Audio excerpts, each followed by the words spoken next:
បាទសួស្តីអ្នកទាំងអស់គ្នាធ្វើម្ហូបទៀតហើយនេះ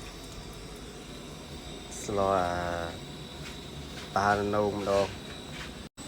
នេះយើងមានត្រីទក់ហើយមានផ្សិតហើយនេះនៅអ្នកយើងបង់ហើយដាក់បោះចូល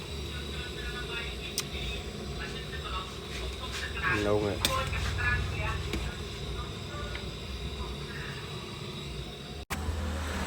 ឥឡូវយើងមកបង់ផ្សិតទៀត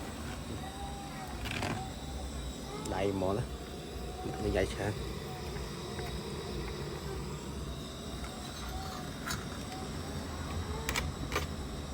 តែវាអត់បង់ទេឯងចឹងតែហូបខ្លួនឯងទេ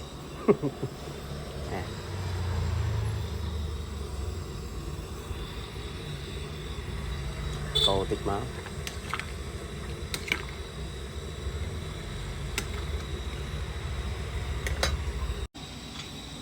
តោះឥឡូវយើងមកបង់ត្រីនេះ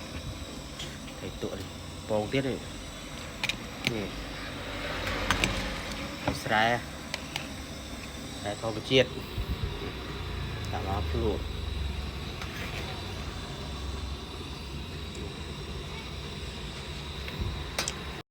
យើងគ្រប់តុកមួយជំទុះមកហើយយើងមកហាន់មកអមនេះអមអត់មានកម្មអត់មានអីប្រឈរកាមេរ៉ានេះហើយចឹងហ្មងតាអត់បានដាក់ផ្លែសាក់ឈើផ្លែខៀវអត់បានដាក់ឡននៅសតឥឡូវយើងភ្លក់មើលសាក់ឈូកទឹកមួយតែមើលបិទជាតិ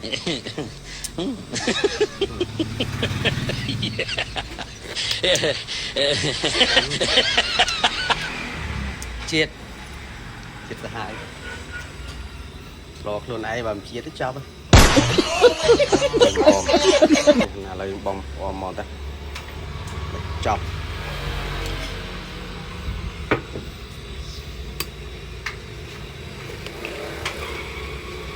ស្លោបែបសុកស្រែបែបស្រុកស្រែបែបស្រុកខ្ញុំ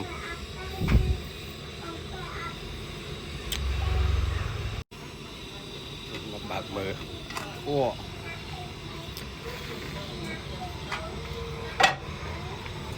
ភ្លក់ភាសាទៀតមើលដាក់អមហើយ